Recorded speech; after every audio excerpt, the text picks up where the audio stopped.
Hey, it's Adriel, the hunting gear guy. I wanted to go over the Marlin 795.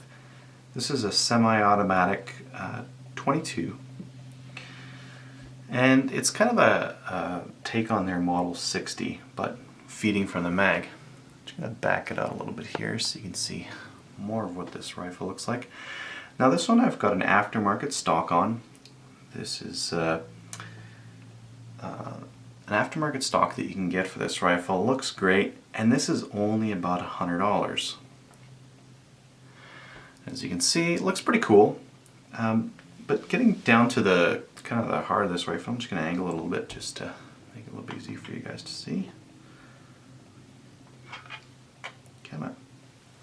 This stock in particular is a Boyd's stock. It's a laminate. Ooh, I can't quite remember which one it is, but I'll just add it in the video comments. This one in particular, the pistol grip is just a little bit small for my hands. Keeping in mind I'm a pretty big dude. I'm about 6'1", 6'2", and it's just a little bit short for my 3 fingers on the grip there. But otherwise, is a lot better looking than the plastic stock that it comes with. Not that there's anything wrong with the plastic stock that it comes with. That stock, just with this package, makes it very, very light. And having a light 22 is not that bad of a thing. Just going over some of the different operating mechanics on this thing. We've got a reciprocating charging handle on the right hand side.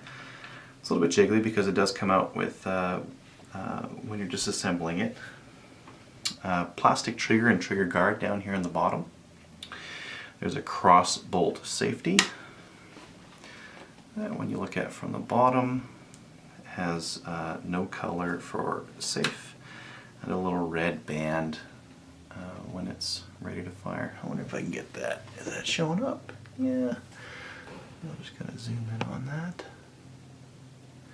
There's that red band that you see on the cross bolt, just saying that it's ready to fire. Also on the bottom here, we have a bolt drop lever here. This is to release the bolt when it's at the back, like let's say after you finished a mag. And there's the mag well itself, and that's just for these standard stick mags.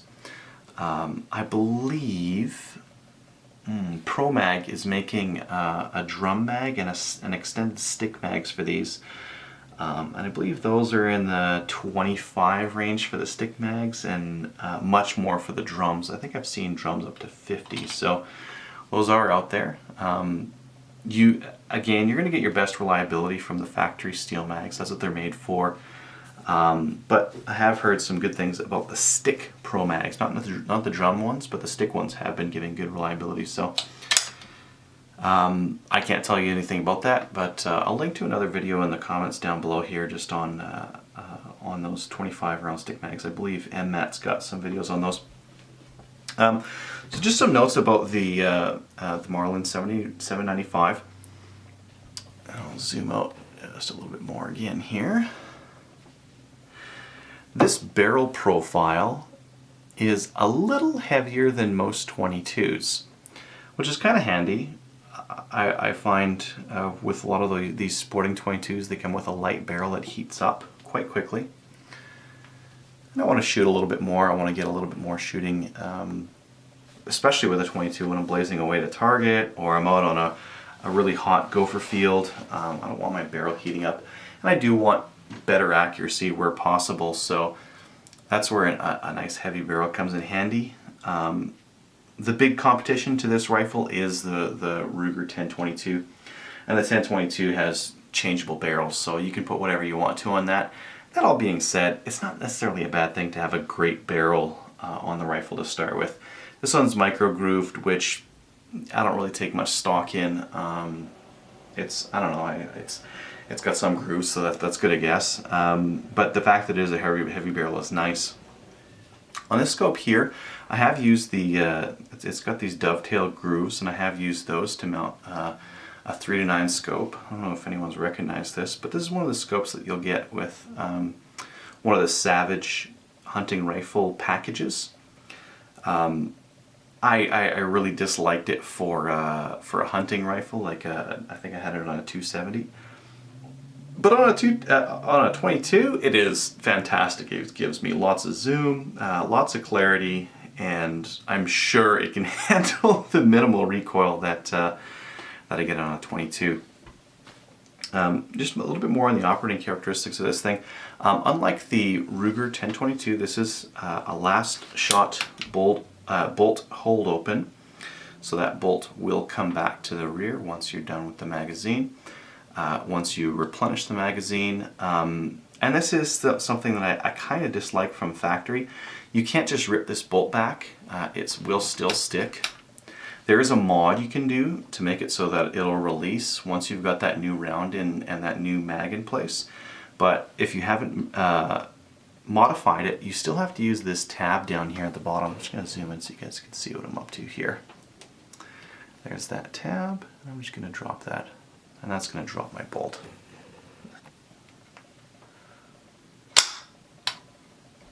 So that's pretty much your reloading process, is that you have to pull your old mag out, put new mag in, and drop the bolt to strip a new round and get ready to fire again. I'm going to disassemble this thing and continue on with the review, but just keep in mind I'm probably going to skip ahead of this part because it is kind of boring. All I'm really going to do is grab these screws out the bottom. And I'm back. I've got these two screws out the bottom of the action, and I'm ready to start the disassembly. You may notice that I've got, oh, maybe it might be hard to notice from that angle. Let me just see if I can zoom it in. I've actually got a notch here, and that's where a bit of plastic broke off from just trying to wiggle out this plastic trigger guard. It may happen on your rifle. I just wanted to show that just in case anyone else has it happen to them. I've found this a little bit hard to take apart without that broken, but I didn't do it on purpose, I promise. It just kind of broke off, but whatever. It works just fine. That's pretty much all that's holding the stock on, so I'm just going to pull the stock off. And now we're left with just the action. This is closer to what you'd see if you had one of these rifles and you didn't throw a different stock on. There's our trigger mechanism. There are metal replacements for that trigger, this mechanism down at the bottom here. So if you dislike this, you can get replacements for it, and they're quite nice. I haven't really felt the need. Getting into a little bit more of disassembly for this thing. There's a couple of pins that kind of hold this thing in place. There's one at the rear here. I'm just going to pull that guy out. And I believe this whole thing, yeah, it just kind of hinges on there. So that's your lower bit there. You can see this buffer at the back.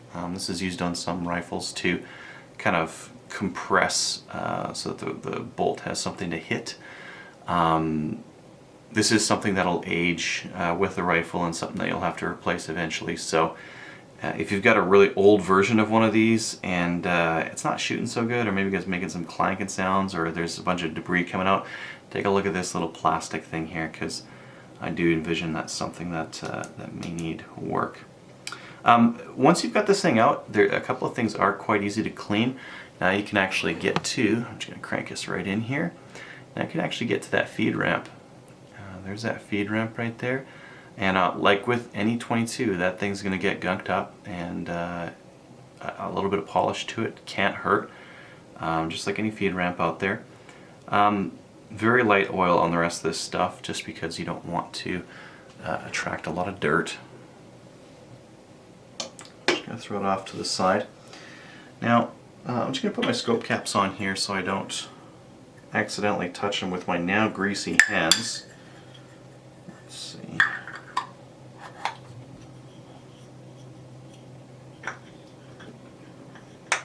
Just kind of check that pin off to the side as well. It can be a little bit tricky getting out this recoil spring. Oh, let me move it in there. See that recoil spring just kind of inside there? If you disassemble this thing and you're not super careful, you can bind that ring. Let me try to get that back into focus. There we go. You can bind, sorry, not that ring, that spring. You can bind that spring, and because it is so tight and such small dimension, you can end up bending this spring, and once you bend it, it's game over, right? So do try to be careful with getting that spring out and getting it back in again. If not, carry a couple of extras. I've actually got I have 2 extra recoil springs just because I bent my first one, and that's not good. Let me see if I can remember how to pull this part apart. Okay, so we've got the spring. I think actually we just had to pull that guy out of there. Let me just... How did I pull that out last time? Did I grab it with some needle nose?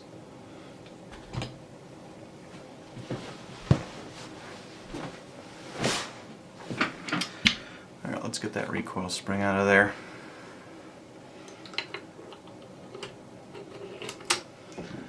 Oh, that's way better. Yeah, this little guide rod just kind of shot out. But I'm in a good spot here, so it didn't go too far. That guide rod just kind of goes in that spring. My bolt already wants to get out. I'm just going to pull that guy out. And the primary reason for doing this would be just to clean out the edge area here. It can get a little bit cruddy, and you can see here my bolt has just a, I don't know, this is just more just kind of oily, greasy kind of stuff. This isn't even really built up. So I'd worry if this was built up. It's not, so I'm not going to worry too much. I'm just going to keep recording as I clean. Grab a napkin here. But keep in mind, like, I wouldn't recommend doing this a lot just because of the risk to the spring.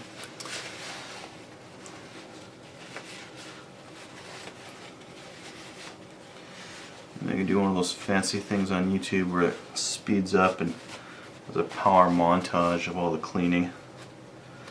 Or maybe I won't. I'm not that fancy. Don't know how to edit that much yet.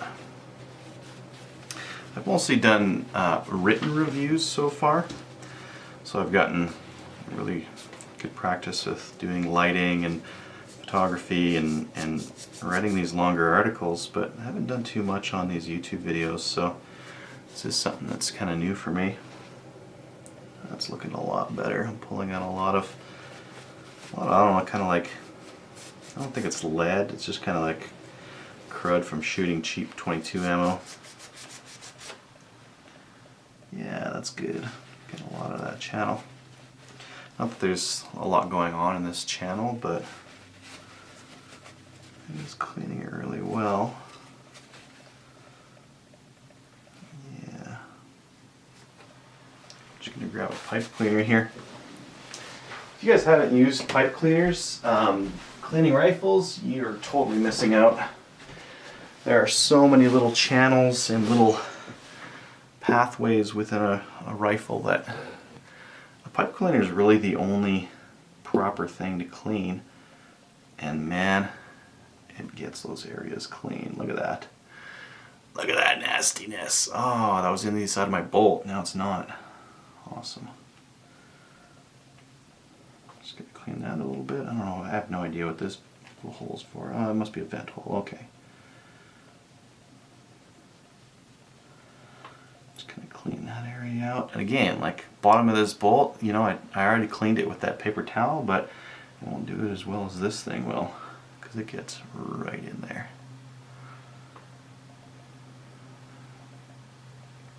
You can always get these things at craft stores, and the cheap white ones. I've got a bulk pack of like 100 of them. I think I paid like $1. So this isn't like a rich man's tool or anything by any means. Just great for getting your rifle really, really clean. You might notice some fibers, and I just kind of pick those off or blow them out. There we go.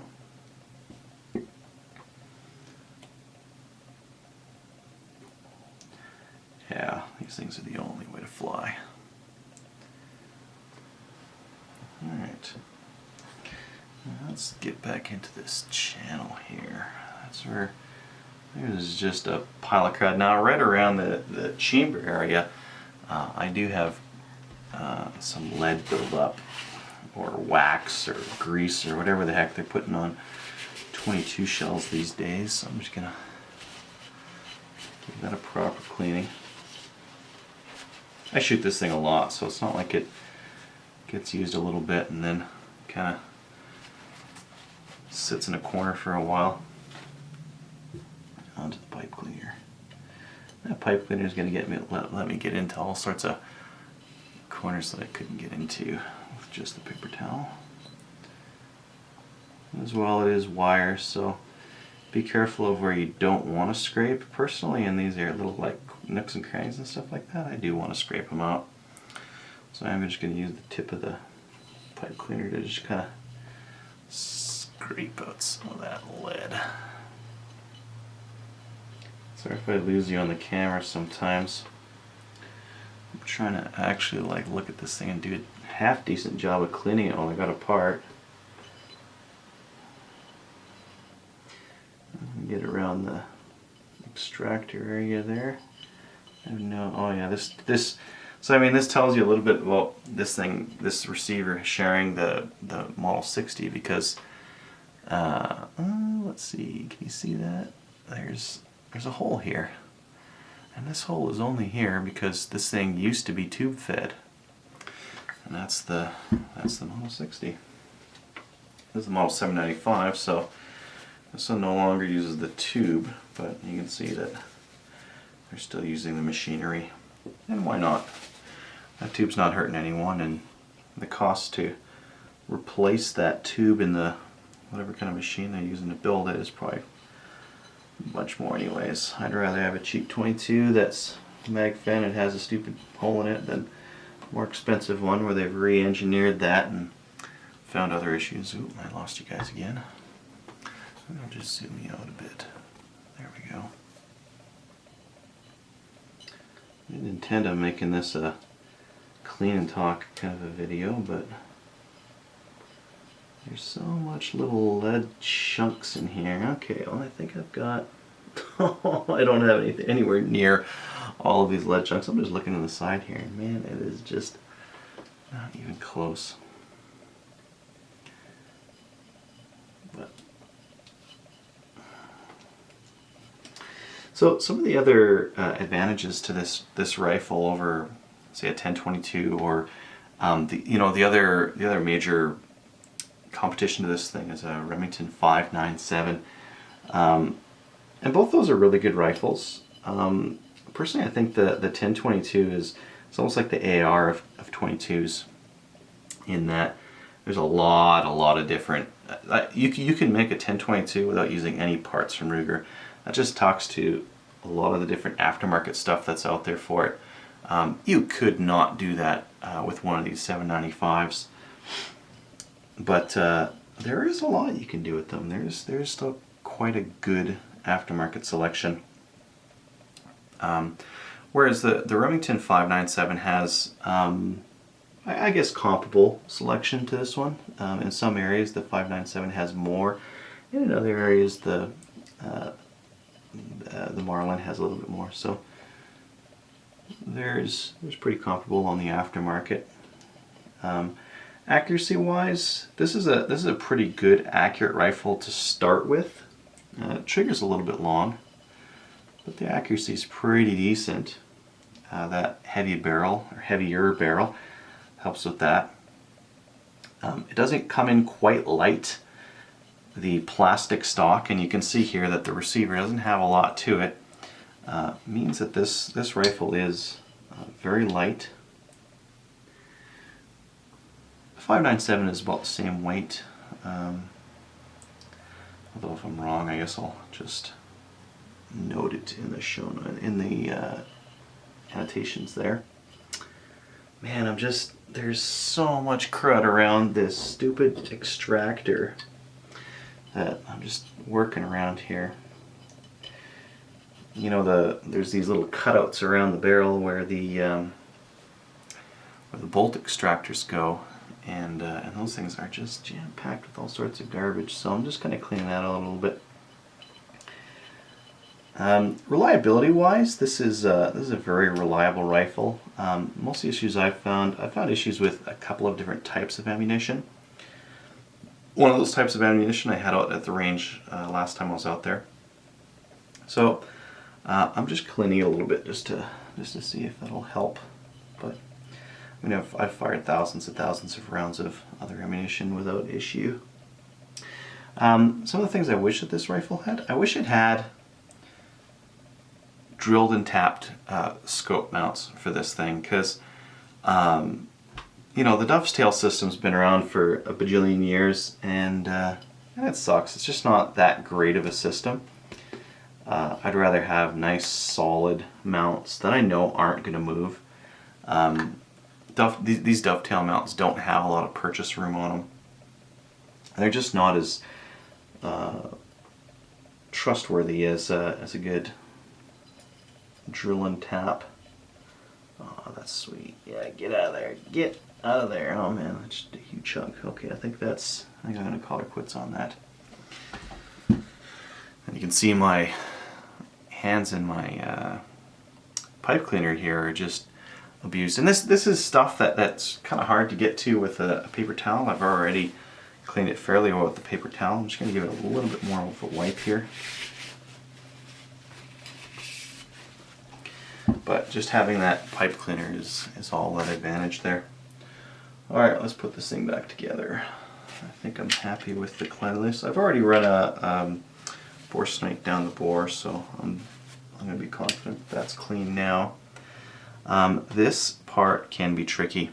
So I've got my strut there that's going to go in the spring, and I'm going to be really, really careful that I don't end up bending this spring. I might end up bending it on video, I don't know. We're going to see here. Oh, still just a little bit of crud on the face of the bolt here. Just going to scrape that off.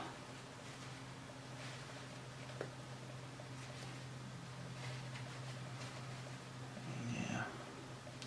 It's not going to affect functionality, but it's nice. It's nice to have all this stuff nice and clean. Makes it operate really well. Just get a few of those weird jams where you get a light strike because the bolt's held up a little bit by just a little bit of garbage that's on its face, or whatever the case might be. Okay, let's call that done. Okay, disassembly is about the same as assembly. We're going to put that bolt handle in through the side. Oh, let's put the bolt in first. Bolt, there's my handle. Those guys are going to go towards the front. And then recoil springs go getting in there. Man, I thought there was an easier way to do this. Hold on. Was it to start with the bolt? Ooh, that might have been it.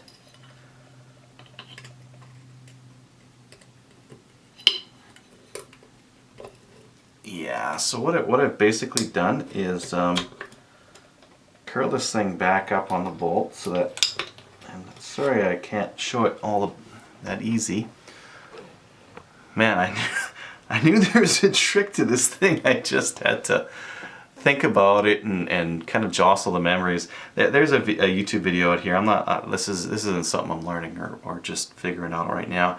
I just totally forgot about it.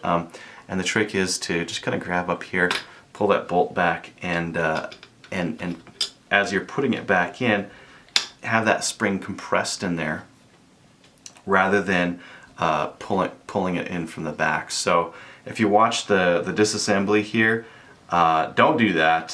Follow this part instead, where you just pull that bolt back and then straight out. I'm just going to zoom it back out here.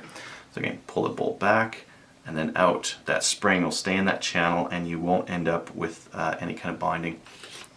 I'm just going to test that. Yeah, so I didn't break anything there, so good. I'm glad. The first time I did this, I did end up again bending that spring. And we're going to put in our group there. You know, I think I've just had a little bit of oil kind of drip down in here as I was wearing like a couple of the other parts. So I'm just gonna dust that off a little bit.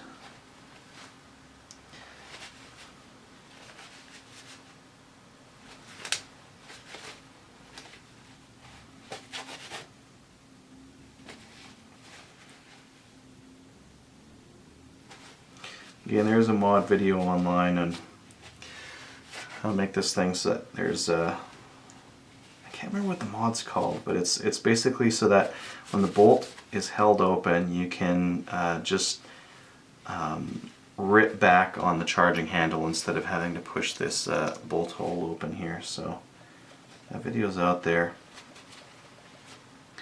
if you're real keen on being able to do that kind of thing. You can just follow that. Okay, let's call that done. And this is a pretty easy step here. Just going to kind of hook it underneath these pins up at the front here and just kind of slide it in on the back. Pop that pin in, and then I'm ready to put the stock on. Here's my stock, just kind of coming in. Careful of the bolt hold open.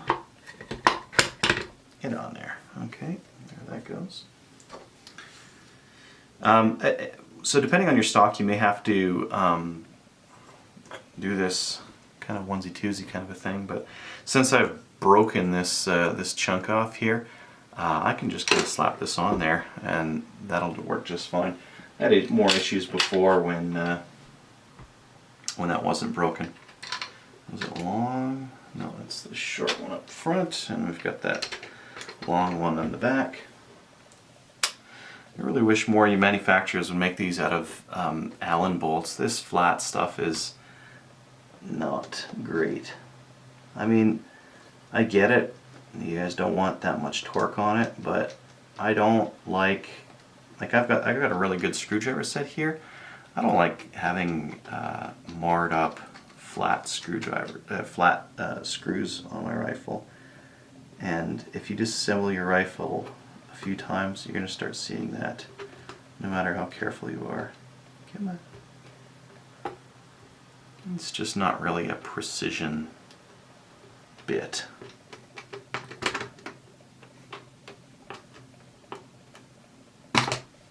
See? I'm trying to be careful too. Close enough. So I'm just going to test for function now. I'm not going to pull the trigger because this is a rimfire rifle, and in general you're not supposed to pull the trigger on these things. When you're testing, I will test the safety. That works. And yeah, it appears to be working just fine. So this has been the Remington, not the Remington, what are we talking about? This has been the Marlin 795.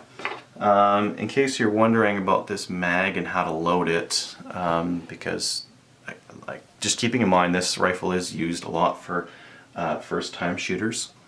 Your 22 rounds will just kind of go in, just kind of push them down at the middle there. Some mags from different manufacturers have like a little button on the side that you can kind of push down and give yourself some relief here. Not these ones. So you'll just have to take that round on top, kind of push it down and push it to the back. It will start to eat away at your fingers, but tough luck. And again, you can grab one of the Pro Mag magazines if you want to get a higher capacity. And I think those have a plastic feed lip on them, so they might not be all that bad on your fingers. This will take 10 rounds. I'm just going to put it off this side now so that it's not anywhere near the rifle. Again, this has been the Marlin, not the Remington, the Marlin 795. Competition, the Ruger 1022. I'd say the 1022 gives more flexibility, higher potential accuracy once you get all those goodies in there. The Ruger 1022 is a lot more expensive than this one. I picked these up when they were about $130. Right now they're kind of around that 170 mark, depending on where you get them. I think that's still a good deal. It's still a fantastic rifle for that price. The other competition is the Remington 597. Also a great rifle. I think we're just spoiled for choice these days. You know, our semi-automatic 22s, especially these mag-fed ones, are super reliable. They got some really great accuracy, and with a scope on them like this, this thing is just murder on magpies and gophers, and I've even used it on rabbits. So I'm a really big fan of this rifle, and I have a lot of fun with it. So that's all for the Marlin 795. If you want more information, I think I've got more just on my website. I'll put a link to the article below in the comments, and if you have any questions, just let me know. Thanks.